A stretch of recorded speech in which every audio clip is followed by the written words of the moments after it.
लड़के की मां ने बेअख्तियार पूछा, ये लड़की कौन है? रेहाना बेगम घबरा गईं, जल्दी से बोली, ये हमारी काम वाली है, ये गूंगी है।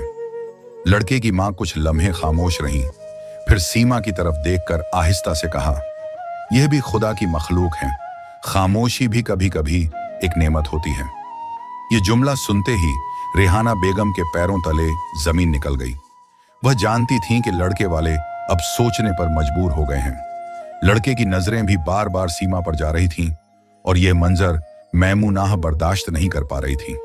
कुछ देर के बाद लड़के की मां मुस्कुराकर बोली, हम सोचकर जवाब देंगे। और वह सब रुखसत हो गए। दरवाजा बंद होते ही रेहाना बेगम का पारा चढ़ गया। वह फौरन सीमा की तरफ पलटी और एक जोरदार थप्पड़ उसके गाल पर जड़ दिया। कमबख्त, मैंने मना किया था ना कि इधर नहीं आना। मैमूनाह भी गुस्से में आग बबूला थी। अम्मी, यह हमेशा मेरा नसीब खराब करने के लिए आ जाती है।